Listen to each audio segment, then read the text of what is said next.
Everyone, क्या हाल चाल है सबके। सो आज की क्लास में हम लोग डिस्कस करेंगे सोलो का ग्रोथ मॉडल।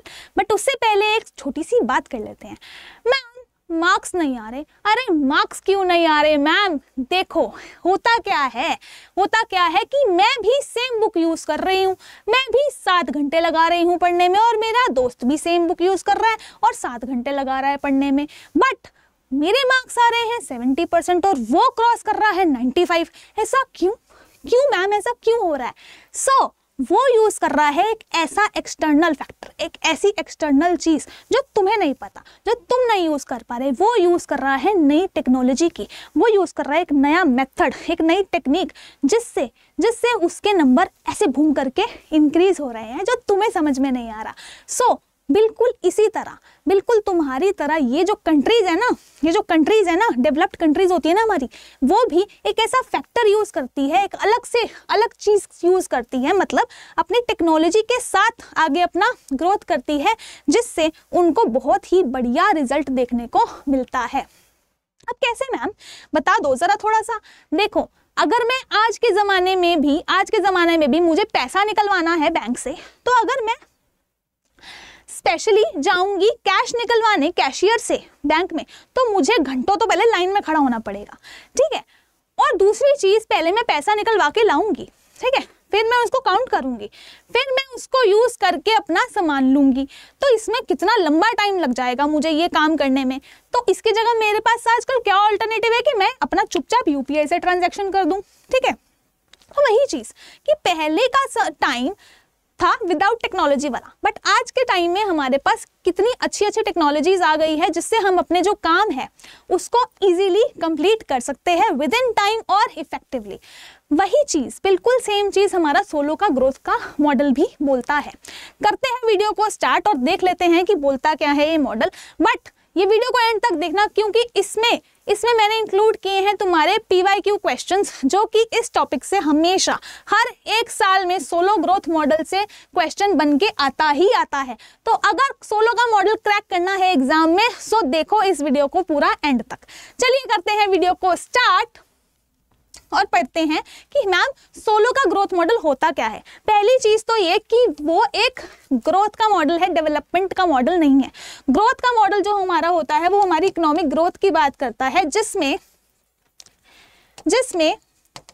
इनकम को कंसिडर किया जाता है कि एक कंट्री अपनी इनकम को कैसे इंक्रीज कर सकती है, ठीक है, क्या क्या चीजें यूज करके वो अपनी इनकम को इंक्रीज कर सकती है। सो बेसिकली सबको ये तो पता है कि हमारे को अगर कोई प्रोडक्शन करनी है तो उसमें 2 चीज़ों की रिक्वायरमेंट होती है। वो होता है एक तो लेबर, और दूसरा होता है हमारा factor of production, that is capital, ठीक है। 2 फैक्टर्स ऑफ प्रोडक्शन होते हैं, लेबर और कैपिटल। वैसे ही सोलो का मॉडल भी बोलता है कि हाँ ठीक है, कैपिटल भी लगा लो, कैपिटल में आ जाती है हमारी मशीन्स, टूल्स, नए मेथड्स ऑफ प्रोडक्शन, टेक्निक्स, ठीक है, वो सारी हमारी कैपिटल होता है, और पैसा, ठीक है। साथ में यूज होता है लेबर मतलब मैं, इंसान, वर्कर, जो उस सारी कैपिटल को यूज कर एक प्रोडक्ट बना के आपको देता है, ठीक है। प्लस अब इसने एक एक्सटर्नल फैक्टर का भी यूज किया है कि अगर तुमको लंबी रेस का घोड़ा बनना है ना, तो नई टेक्नोलॉजी के साथ साथ तुमको चलना ही पड़ेगा, ठीक है। एक कंट्री की ग्रोथ तभी होगी अगर वो नई टेक्नोलॉजी का यूज करके अपने प्रोडक्ट में इनोवेशन लाके दूसरों से अलग बनाएगा, तो ही उसका प्रोडक्ट बिकेगा, आउटपुट इंक्रीज वो कर पाएगा, ठीक है। सो दैट मीन्स वो बात करता है कि एक्सटर्नल फैक्टर टेक्नोलॉजी की, ठीक है। वही चीज इसमें बोली हुई है, कैपिटल, लेबर और टेक्नोलॉजी एक्सटर्नल फैक्टर का यूज करके जो हमारी इकोनॉमिक प्रोडक्शन है, दैट मीन्स हमारा आउटपुट प्रोड्यूस किया जाता है। दूसरी चीज देखो कि इस मॉडल को हमने 2 नाम दिए हैं। वो 2 नाम क्या है? वो 2 एक्स्ट्रा नाम है इसका, exogenous growth model. Exogenous growth model, exogenous क्यों रखा है मैम इसका नाम? इसका नाम एक्सोजीनस इसलिए रखा है क्योंकि ये एक्सटर्नल फैक्टर की बात करता है,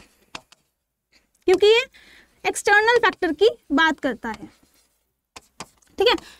तो एक्स वहीं से नाम आया एक्सोजीनस ग्रोथ मॉडल, मतलब कुछ बाहर से आकर, कुछ बाहर से चेंजेस लाकर हमने अपनी आउटपुट को चेंज किया, थोड़ा सा इंक्रीज लेवल पे आउटपुट बनाना स्टार्ट किया। ठीक है, ये हो गया हमारा एक्सोजीनस ग्रोथ मॉडल। इसका दूसरा नाम, इसका एक और नाम है जो कि है हमारा नियोक्लासिकल ग्रोथ मॉडल। अब इसको नियोक्लासिकल ग्रोथ मॉडल क्यों कहते हैं मैम? क्योंकि ये जो मॉडल है वो क्लासिकल्स की अप्रोच पर चलता है।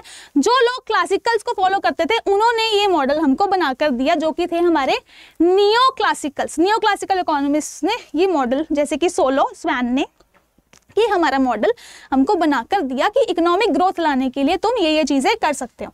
अब देखो और क्या बोलता है ये मॉडल, लॉन्ग रन की बात करता है। लंबी रेस का घोड़ा कैसे बनोगे? सोलो का मॉडल का यूज करके, एक्सटर्नल फैक्टर का यूज करके। ठीक है, शॉर्ट रन में हम कैपिटल और लेबर के साथ ग्रो कर सकते हैं, कोई दिक्कत नहीं है, बट अगर तुमको लॉन्ग रन में काम करना है तो टेक्नोलॉजी इज वेरी इंपॉर्टेंट। नई तरह से काम को करना बहुत ज़्यादा इंपॉर्टेंट है, सो दैट तुम बाहर की दुनिया से कंपटीशन कर सको। ठीक है, फॉर एग्जाम्पल अगर मैं अपनी बात कर लूँ तो मैं जब वीडियो बनाती हूँ तो अब अगर एक इंसान है जो बुक यूज़ कर वीडियो बना रहा है, बट मैं क्या करती हूँ, मैं ChatGPT नई टेक्नोलॉजी का यूज़ करके नोट्स को एक समराइज्ड मैनर में देखती हूँ, पढ़ती हूँ और फिर तुम्हारे लिए ये PPT प्रिपेयर करती हूँ। तो मैंने क्या किया, मैंने नई टेक्नोलॉजी का यूज़ किया। ठीक है, जिससे मेरा काम इफेक्टिवली भी हो गया और जल्दी भी हो गया और मेरा आउटपुट भी जल्दी प्रोड्यूस हो गया और इफेक्टिव प्रोड्यूस हुआ। ठीक है, क्योंकि मुझे अपना दिमाग थोड़ा कम लगाना है और स्मार्ट वर्क करके मुझे आउटपुट को प्रोड्यूस करना है। ठीक है, उसके बाद जो इंपॉर्टेंट है वो है इसका ईयर, कि ये आया कब था? ये आया था हमारा 1956 में, इसको रटना ही पड़ेगा। ठीक है, नेक्स्ट देखो क्या है, ये जो मॉडल है ना, ये हमारा कॉप डगलस के प्रोडक्शन फंक्शन पे बेस्ड है। ठीक, कॉप डगलस का प्रोडक्शन फंक्शन क्या बोलता है?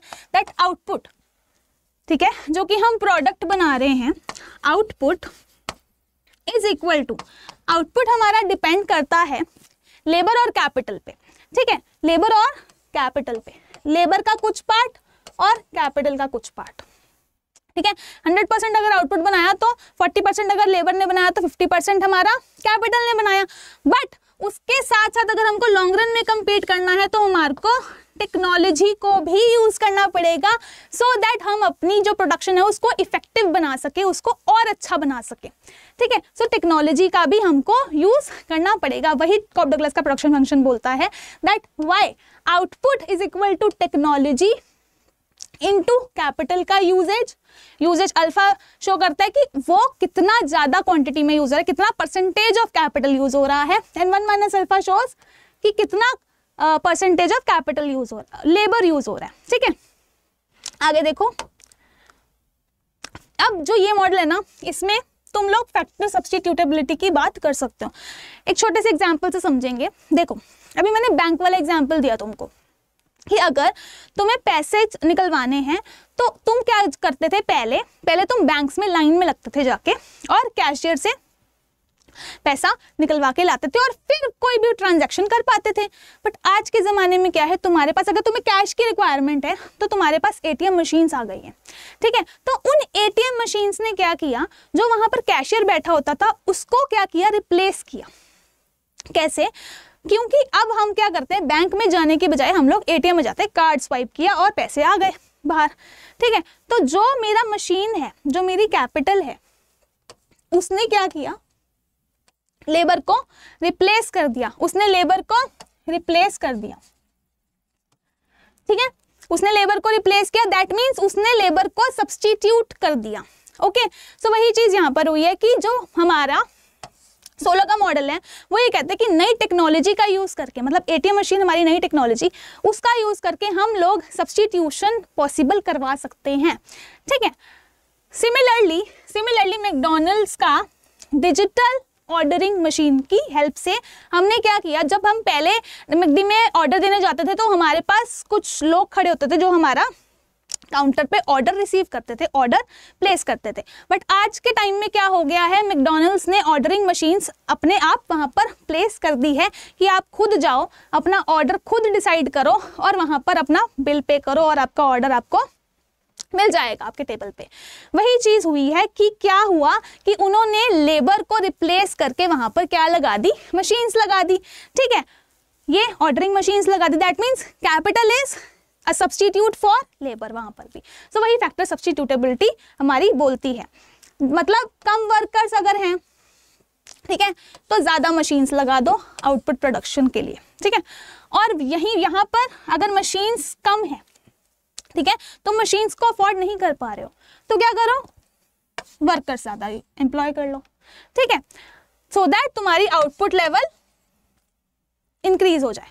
Okay, so that mean substitution यहाँ पर पॉसिबल है। आगे देखो, अब जो प्रोडक्शन फंक्शन था हमारा कॉप डगलस का, वो कुछ इस तरह दिख रहा था।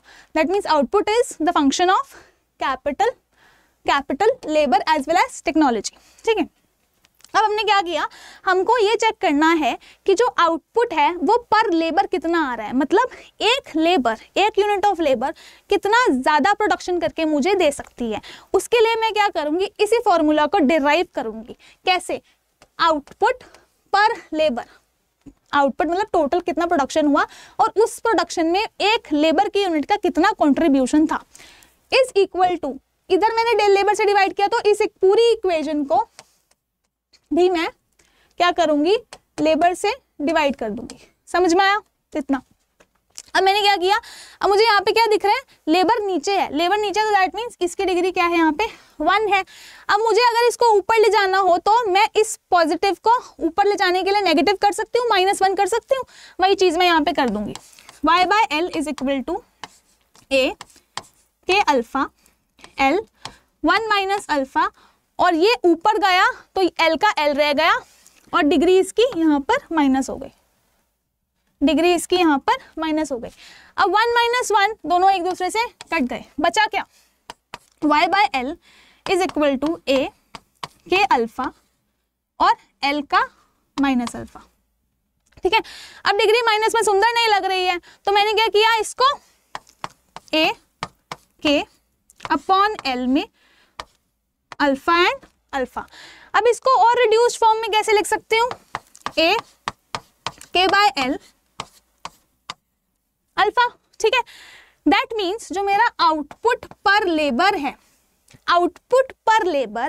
वो डिपेंड करेगा टेक्नोलॉजी पे कि कितनी ज़्यादा टेक्नोलॉजी यूज़ हो रही है, क्योंकि अगर टेक्नोलॉजी का यूज़ होगा तो लेबर का जो एफर्ट है वो कम लगेगा, right. So that means output पर labour will depend upon technology as well as capital labour ratio, capital by labour आ गया ना यहाँ पर। तो दैट मीन्स जो हमारी आउटपुट है वो डिपेंड करेगी दो फैक्टर्स पे, टेक्नोलॉजी पे प्लस कैपिटल लेबर रेशो पे। कैपिटल लेबर रेशो क्या शो करता है कि कितना कैपिटल को हम सब्स्टिट्यूट कर सकते हैं विद लेबर। ठीक है, ये हो गया हमको clear. So output per capita depends on the capital labour ratio. ठीक है, to know that how much labour is substituted for capital. ठीक है, more machines per worker is equal to higher output per worker. जितना ज्यादा हम labour को machines में indulge रखेंगे, जितना ज्यादा लेबर मशीन्स के साथ काम करेगी, अगर वो सिर्फ और सिर्फ हाथ का काम करेगी, मैनुअली काम करेगी तो टाइम ज्यादा लगेगा, बट अगर वो मशीन्स यूज करके काम करती है तो उससे उसको आउटपुट प्रोडक्शन एफिशिएंटली वो कर पाएगी। ठीक है, वही चीज यहाँ पर हुई है। उसके बाद देखो, अब बात कर लेते हैं सोलो के रेजिडुअल की, पेपर पॉइंट ऑफ व्यू से इंपॉर्टेंट है। कैसे, देखो हमने स्टार्टिंग में बात करी थी मार्क्स की और बुक्स की और स्टडी आवर्स की, कि दोनों लोग सेम चीज कर रहे हैं बट एक के मार्क्स ज्यादा आ रहे हैं और एक के मार्क्स कम आ रहे हैं। ऐसा क्यों? क्योंकि वो बंदा एक नई चीज यूज कर रहा है, दैट इज टेक्नोलॉजी। सेम वही वाला फॉर्मूला यूज हुआ है यहाँ पे, the marks that means y is equal to A strategy या टेक्नोलॉजी, कोई एक्सटर्नल फैक्टर। ठीक है, टेक्नोलॉजी इनटू बुक्स हमारी कैपिटल है, एसेट है हमारा जिसको हम यूज करके पढ़ाई कर रहे हैं। ठीक है, सो 30% पार्ट अगर बुक्स ने प्ले किया और स्टडी आवर्स मतलब कितनी मेहनत हुई है, कितना हार्डवर्क हुआ, कितनी लेबर लगी है, सो 60% पार्ट अगर लेबर ने यूज किया तो दैट मीन्स ये तो टोटल हुआ 90%। ठीक है, बट आउटपुट तो 100% प्रोड्यूस हो गया। ठीक है, आउटपुट इंक्रीज, मेरे मार्क्स में इंक्रीज तो 100% आया। फॉर एग्जाम्पल अगर मेरे अभी 30 मार्क्स आ रहे थे तो अब मेरे मार्क्स कितने हो गए, डबल हो गए, 60 हो गए। ठीक है, दैट मीन्स मेरा जो आउटपुट प्रोड्यूस है वो तो डबल हो गया, दैट मीन्स वो 100% प्रोड्यूस हुआ। ठीक है, तो जो ये 90% का है ये तो मुझे पता चल गया कि लेबर और कैपिटल की वजह से आया इंक्रीज, बट जो बाकी का 10% है वो इंक्रीज किधर से आया? वो इंक्रीज आया इस एक्सटर्नल फैक्टर टेक्नोलॉजी की वजह से। तो जब हम लोगों को पता है कि कैपिटल और लेबर से इतना इंक्रीज आया, बट जो बाकी का 10% इंक्रीज है वो हमें समझ नहीं आ रहा कि किस चीज से आया, ठीक है, तो उसको हम कहाँ डाल देते हैं? उसको हम रेजिडुअल में डाल देते हैं, जिसके लिए हम अवेयर नहीं होते कि वो इंक्रीज किधर से आया, ठीक है। वही चीज यहाँ है, residual is the part of output growth. Output growth का ही पार्ट है ना ये, 10% प्लस 90% पार्ट है ना आउटपुट ग्रोथ का। तो ये वाला जो पार्ट है वो अनएक्सप्लेन्ड है, अभी एक्सप्लेनेशन इसकी नहीं हुई है बाय कैपिटल एंड लेबर, ठीक है, unexplained by capital and labour. Capital and labour तो यूज हो गई, बट जो अनएक्सप्लेन्ड पार्ट रहा है उसको ही हम क्या बोलते हैं? उसको ही हम बोलते हैं हमारा सोलो का रेजिडुअल, जो कि है हमारी टेक्नोलॉजिकल प्रोग्रेस, ठीक है, कि वक्त के साथ साथ हम नई टेक्नोलॉजी को यूज कर कर कैसे आउटपुट प्रोड्यूस कर सकते हैं with the use of capital as well as labour. Okay, अब आ जाते हैं इसके assumptions पे। इसके assumptions क्या बोलती हैं? That we can substitute labour for capital, factor substitutability की बात करती है, बता दिया था आपको मैकडी का एग्जांपल लेके। Then diminishing returns. अब देखो डिमिनिशिंग रिटर्न्स क्यों है, एक डायग्राम बना लेते हैं। हमारा जो देखो हमारा जो कैपिटल का कर्व है ना, फंक्शन ऑफ कैपिटल, ठीक है, वो थोड़ा सा इस तरह से जाता है, दैट मीन्स वो डिमिनिशिंग है। रिटर्न्स मतलब फैक्टर के रिटर्न्स, ये कैपिटल है हमारी के, तो हमारा आउटपुट प्रोड्यूस हुआ वाई। अब मैंने कैपिटल थोड़ी सी इंक्रीज करी तो मेरा आउटपुट भी इंक्रीज हुआ, बट अगर मैं जरूरत से ज्यादा कैपिटल इंक्रीज करूंगी तो जो आउटपुट है वो उतना ही प्रोड्यूस होगा। बट आफ्टर सम टाइम अगर मैं और ज्यादा कैपिटल यूज करती जाती हूँ तो जो मेरा आउटपुट है ना वो वापस से नीचे आना स्टार्ट हो जाएगा। That means diminishing returns. Capital को उतना ही बढ़ाओ जितनी तुम्हारे को रिक्वायरमेंट है, लैपटॉप उतने ही खरीदो जितने तुम्हारे पास वर्कर्स है काम करने के, अदरवाइज वो तुम्हारी जो कॉस्ट लगी है वो वेस्ट चली जाएगी, ठीक है, और आउटपुट भी इफेक्टिवली प्रोड्यूस नहीं हो पाएगा। यही चीज इसमें बोली है। Then we come to closed economy. Closed economy मतलब हम लोग अभी इसमें एक्सपोर्ट इंपोर्ट को कंसिडर नहीं करते इस मॉडल में, ठीक है, मतलब एक्सपोर्ट और इंपोर्ट इसमें नहीं हो रहे, ओके। देन कॉप डगलस का प्रोडक्शन फंक्शन ये फॉलो करता है, वही output is equal to technology, labour और कैपिटल का कुछ कुछ पार्ट। देन लेबर की ग्रोथ पॉसिबल इसमें बताई हुई है कि लेबर की ग्रोथ के अकॉर्डिंग हमारा जो आउटपुट है वो चेंज होगा। कैसे? जितनी ज्यादा लेबर यूज होगी, ठीक है, जितनी ज्यादा हमारी पॉपुलेशन इंक्रीज होगी उतनी ही ज्यादा हमको मशीन्स चाहिए, सो दैट हम उस लेबर को, उस वर्कर को, उस पॉपुलेशन में जो लेबर हमारे पास काम करने आएगी उसको उस मशीन के उसको वो मशीन प्रोवाइड करवा सके, सो दैट वो आउटपुट प्रोड्यूस करके दे सके। सो जितनी ज्यादा लेबर की ग्रोथ उतनी ज्यादा हमारे पास फैक्टर ऑफ प्रोडक्शन अवेलेबल करवाना पड़ेगा हमें उसको, that is capital, so that वो हमें आउटपुट प्रोड्यूस करके दे सके। Then we have fixed saving rate. Fixed saving rate क्योंकि सेविंग से ही क्या होगा? इन्वेस्टमेंट होगा, और इन्वेस्टमेंट से ही हमारी कैपिटल इंक्रीज होगी। सो एक सेविंग रेट तो आपका मेंटेन रहना ही चाहिए कि उसमें क्या होता है कि अगर आपकी इनकम है कुछ, ठीक है, तो उसका एटलीस्ट 10% पार्ट तो आप सेविंग में डालो ही, क्योंकि उस 10% से आप लोग जो बचाया हुआ है उसको आगे इन्वेस्ट कर सकते हो। सो हर साल, हर महीने या हर साल जिस भी तरह से है आप कुछ पार्ट को कॉन्स्टेंटली सेव करो, ओके, सो दैट ग्रोथ को मेंटेन कर पाओ। देन इसका डिफरेंस हम देख लेते हैं विद हैरोडाउमर का मॉडल। अब हैरोडाउमर के मॉडल ने कभी भी सब्स्टिट्यूशन की बात नहीं करी थी, ठीक है, बट सोलो के मॉडल ने सब्स्टिट्यूशन की बात करी है, फैक्टर को एक दूसरे से तुम सब्स्टिट्यूट कर सकते हो। हैरोडाउमर ने बोला कि नहीं, कैपिटल अपना काम करेगी, लेबर अपना काम करेगी। अब देखो अगर मैं खड़ी हूँ यहाँ पर, मेरी कैपिटल है ये बोर्ड और मैं हूँ लेबर, ठीक है, जो तुम्हें पढ़ा रही हूँ, जो वर्कर काम कर रहा है, ठीक है। अब क्या होता है कि अगर मैं सिर्फ यहाँ पर बोर्ड पे पीपीटी चला के रख दूं तो क्या तुम इससे पढ़ सकते हो? नहीं पढ़ सकते ना, सिर्फ मैं तुम्हें समझा रही हूँ तो ही तुम्हें कोई चीज समझ में आ रही है। सो वही हैरोडाउमर ने बोला कि कैपिटल अपना पार्ट प्ले करेगी, ठीक है, और लेबर अपना पार्ट प्ले करेगी। बट सोलो के मॉडल में ये सब नहीं कहा गया है। सोलो के मॉडल में ये कहा गया है कि मैं क्या कर सकता हूं, तुमको पीपीटी की जगह एक वीडियो बना के दे दूंगा with the use of technology. उस वीडियो से तुम समझ सकते हो कि ये मॉडल क्या है। समझ में आया कि उसने मुझे रिप्लेस कर दिया किसको यूज करके, टेक्नोलॉजी को यूज करके। दैट मीन्स लेबर सब्स्टिट्यूटेबल है अगर हम टेक्नोलॉजी का यूज कर रहे हैं, ठीक है। ओके, नाउ उसने क्या बोला कि अगर इसमें डाइवर्जेंस आ जाए तो कन्वर्जेंस डिफिकल्ट है। क्यों? क्योंकि नई कोई चीज यूज नहीं हो रही, अगर कैपिटल नहीं होगी, ठीक है, तो लेबर अकेली काम नहीं कर पाएगी। दैट मीन्स अगर डाइवर्जेंस आ भी गई ना तो उसको दोबारा से इक्विलिब्रियम पे लाना थोड़ा सा डिफिकल्ट हो जाता है, ठीक है।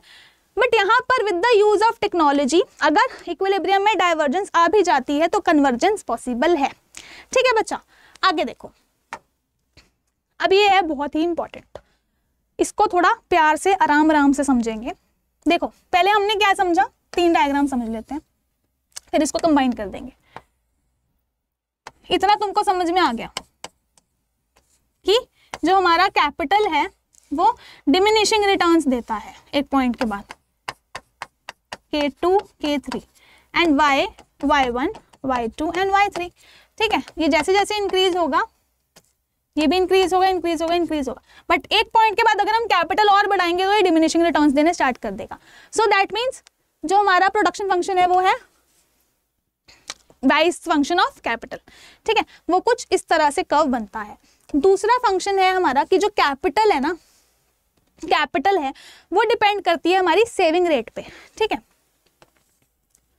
सेविंग रेट जितना ज्यादा कैपिटल उतनी ज्यादा, ठीक है। बट एक पॉइंट के बाद अगर हम कैपिटल को बहुत ज्यादा इंक्रीज कर देंगे, वही सेम चीज जैसे प्रोडक्शन फंक्शन में कही है, अगर एक टाइम के बाद हम कैपिटल को और ज्यादा इंक्रीज कर देंगे तो जो आउटपुट है वो स्टेबल आ जाएगी वापस यहाँ पे। जैसे अगर हम और ज्यादा यहाँ पे K4 कर देते हैं लेट अस से, तो ये जो आउटपुट है पहले इंक्रीज हो रही थी, अब जा रही थी, अब ये कांस्टेंट चल जाएगा, फिर फॉल करने स्टार्ट कर देगी। तो ये दोनों कर्व्स हमारे बन गए कि जो हमारी आउटपुट है वो फंक्शन है कैपिटल का, और जो हमारी आउटपुट है वो सेविंग का भी फंक्शन है। ये समझ में आ गया, ठीक है। एक और चीज अब समझो, जो हमारी आउटपुट है ना वो 2 चीजों पे डिपेंड करती है, पॉपुलेशन पे। कैसे आउटपुट के लिए हमको चाहिए कैपिटल, ठीक है, और कैपिटल पे काम करने के लिए हमको चाहिए लेबर, ठीक है। और लेबर कहाँ से आएगी? पॉपुलेशन की ग्रोथ से आएगी। तो जैसे जैसे हमारी पॉपुलेशन बढ़ रही है, ठीक है, जैसे जैसे हमारी पॉपुलेशन बढ़ रही है हमारी कैपिटल की रिक्वायरमेंट भी बढ़ रही है, क्योंकि हमको सबको क्या बोला, डेवलप्ड कंट्रीज में आपके पास एम्प्लॉयमेंट है, आपको एम्प्लॉयमेंट अपॉर्चुनिटी क्रिएट करनी है, ठीक है, सबको एम्प्लॉयमेंट देनी है। तो जैसे जैसे पॉपुलेशन इंक्रीज होगी मेरी कैपिटल की रिक्वायरमेंट भी इंक्रीज होगी, ठीक है। जैसे जैसे पॉपुलेशन एन का ऊपर जा रहा है ना, पॉपुलेशन इंक्रीज हो रही है, वैसे वैसे कैपिटल को भी बढ़ाना पड़ेगा। सो दैट मीन्स जो मेरी आउटपुट है वो कहीं ना कहीं डिपेंड करेगी मेरी लेबर ग्रोथ पे भी, ठीक है। दूसरी चीज, जो मेरी आउटपुट है ना, जो मेरी कैपिटल की रिक्वायरमेंट है वो मेरी आउटपुट को इन्फ्लुएंस करेगी, बट कैपिटल के लिए मुझे चाहिए उसकी डेप्रिसिएशन वैल्यू। जितनी ज्यादा उसकी डेप्रिसिएशन वैल्यू होगी, देखो मोबाइल फोन है तुम्हारा, ठीक है, आज खरीदा मैंने, 1 साल चला बहुत बढ़िया, ठीक है, अगले साल चला ठीक ठाक, अच्छा चल रहा है बट थोड़ा सा हैंग हो रहा है, ठीक है, तीसरे साल में चल रहा है बट अपनी आखिरी सांस ही ले रहा है, ठीक है। अब उसके राम नाम सत्य होने वाला है बट तुम उसको चलाई जा रहे हो, उसका यूज कर ही जा रहे हो, ठीक है, उससे आउटपुट निकाले जा रहे हो। वैसे ही सेम होता है आपकी मशीन के साथ, ठीक है।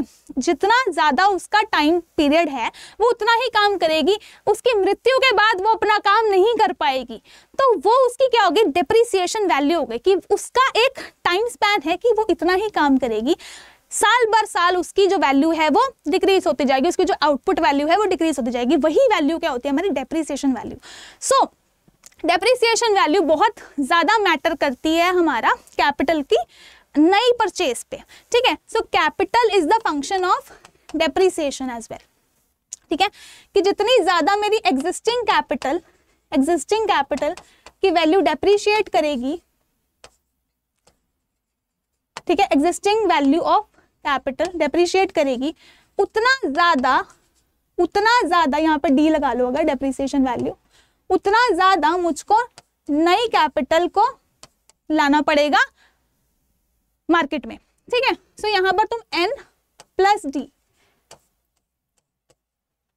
मतलब जो मेरा पॉपुलेशन है कि पॉपुलेशन कितनी ज़्यादा इंक्रीज हो रही है और उसके लिए कितनी ज़्यादा कैपिटल चाहिए, और कैपिटल को बढ़ाने के लिए मुझे उसकी डेप्रिसिएशन वैल्यू को कंसिडर करना पड़ेगा। अगर मेरी ज़्यादा कैपिटल डेप्रिशिएट होती जा रही है तो मुझे नई कैपिटल लानी पड़ेगी, और दूसरी मुझे लेबर के लिए भी नई कैपिटल प्रोड्यूस करनी पड़ेगी। ठीक है, अब देखो ये है कुछ क्वेश्चंस। अच्छा नहीं सॉरी, रुको रुको रुको रुको रुको, पहले तुम्हें डायग्राम एक साथ तो दिखा दूं। हाँ देखो, प्रोडक्शन फंक्शन का हमारा क्या है, ये वाला जो भी तुम्हें बना के दिखाया था, ये वाला। ठीक है, ये हमारा प्रोडक्शन फंक्शन कर्व है। That means output is the function of capital. ठीक है, दूसरा इन्वेस्टमेंट कर्व बना के दिखाया था तुम्हें, ये नीचे वाला इससे। ठीक है, कि कितनी ज्यादा कैपिटल हमारी आ सकती है विद द यूज ऑफ हमारी सेविंग, दैट इज इन्वेस्टमेंट। ठीक है, तीसरा आ गया हमारे पास डेप्रिसिएशन एंड पॉपुलेशन का ग्रोथ। ठीक है, कि जो हमारी कैपिटल का परचेज है ना, कि हमको कितना कैपिटल यूज करना है, वो डिपेंड करेगा दो फैक्टर्स पे, डेप्रिसिएशन पे एज वेल एज पॉपुलेशन पे। क्योंकि अगर पॉपुलेशन का मतलब है लेबर का इंक्रीज होना, वर्कर्स का इंक्रीज होना, एंड डेप्रिसिएशन वैल्यू, जितनी ज्यादा उसकी डेप्रिसिएशन वैल्यू होगी, जितना ज्यादा वो मशीन अपना निचोड़ चुके हो तुम उस मशीन को जितना ज्यादा, तो वो चीज क्या होगी कि तुमको ज्यादा कैपिटल की रिक्वायरमेंट है। एंड पॉपुलेशन में भी वही सेम चीज, कि जो कैपिटल है वो दोनों चीजों पे डिपेंड करेगी। ओके, ये हो गया हमारा डायग्राम क्लियर। ठीक है, अब तुम्हारे लिए लाई हूं मैं कुछ क्वेश्चंस। देखो ये दोनों क्वेश्चंस क्या बोलता है। First question, when steady state is attend in Solow model which statements hold true. अगर स्टेडी स्टेट इसमें देखी जाती है, स्टेडी स्टेट मतलब इक्विलिब्रियम कहाँ पर है, तो उसमें हम किस चीज को कंसिडर करते हैं, capital labour ratio does not change, depreciation does not change, income पर कैपिटल डज नॉट चेंज, या फिर इनइक्वालिटी डज नॉट चेंज। ठीक है, देखो तुम्हारा जो इक्विलिब्रियम आता है ना, वो इस पॉइंट पे आता है। ठीक है, यहां पर बात हो रही है सेविंग की और हमारा इसकी डेप्रिसिएशन वैल्यू और पॉपुलेशन की। ठीक है, अब चलते हैं क्वेश्चन की तरफ। क्या बोला उसने, डेप्रिसिएशन डज नॉट चेंज, गलत, डेप्रिसिएशन चेंज होता है। डायग्राम बनाओ ना, n प्लस के n plus D, that means depreciation तो क्या हो रहा है, चेंज हो रहा है। ठीक है, कैपिटल को यूज करोगे तो यार उसकी वैल्यू डिक्रीज होगी या नहीं होगी, तो मतलब उसकी वैल्यू डेप्रिशिएट होगी, दैट मीन्स ये गलत है। इनकम पर कैपिटल डज नॉट चेंज, गलत, इनकम पर कैपिटल चेंज होती है। जैसे जैसे कैपिटल इंक्रीज होगी वैसे वैसे इनकम भी एक तरफ से इंक्रीज होगी, बट अगर ज्यादा कैपिटल लगा देंगे तो इनकम रिड्यूस हो जाएगी, वही चीज इसमें बोली है। देन इनइक्वालिटी की बात तो कहीं पे भी नहीं हुई है इस मॉडल में। सो हमारा ऑप्शन कौन सा करेक्ट हुआ, capital labour ratio does not change. यहाँ पर हमने कैपिटल लेबर की तो बात कहीं नहीं करी ना, कि कैपिटल लेबर रेशियो की कोई कर्व बनाया हो, नहीं करी ना। यहाँ पर या तो सेविंग का कर्व है या फिर ये हमारा फंक्शन ऑफ कैपिटल का कर्व है। कैपिटल की बात हो रही है, लेबर की और कैपिटल की रेशियो की बात तो कहीं नहीं हो रही। सो दैट मीन्स हमारा जो फर्स्ट ऑप्शन है वो है करेक्ट। अब दूसरा देखो, in the solo growth model output per capita y by l depends on capital per worker, saving rate या depreciation rate या फिर technological progress। क्या बोला उसने, आउटपुट y by l कराया था ना ऊपर, y by l किस पे डिपेंड करेगा, y by l डिपेंड करेगा एक तो टेक्नोलॉजी पे और दूसरा k by l रेशो पे। किस पे, k by l रेशो पे। That means option number 1 capital पर वर्कर। ठीक है, आगे देखो। अब सुनो मेरी बात ध्यान से, इस चैप्टर से रिलेटेड, इस मॉडल से रिलेटेड मेरे लिए लाओ तुम क्वेश्चंस। देखो जाके ठीक है, हो गया। अब सुनो मेरी बात, अब तुमको क्या, तुम्हारा होमवर्क क्या है, तुम्हारे को ये करना है कि इस मॉडल से रिलेटेड क्वेश्चंस ढूंढो जाकर और उसको सॉल्व करने की कोशिश करो। अगर वो क्वेश्चन तुमसे सॉल्व हो जाता है, वेल एंड गुड, मुझे कमेंट सेक्शन में दो कि मैम हमने ये क्वेश्चन आपका लेक्चर देख के सॉल्व कर लिया। बट अगर तुम उस क्वेश्चन में थोड़ा सा भी अटक रहे हो, कोई प्रॉब्लम आ रही है, तो प्लीज़ कमेंट सेक्शन तुम्हारे लिए हमेशा खुला है। कमेंट सेक्शन में अपना क्वेश्चन डालो, अपनी क्वेरी डालो और उस क्वेरी का आंसर मैं तुम्हें एज सून एज पॉसिबल देने का वादा तुमसे करती हूँ। ठीक है, चलो आज की क्लास यहीं पर ख़त्म करते हैं। थैंक यू सो मच, मिलते हैं नेक्स्ट वीडियो में।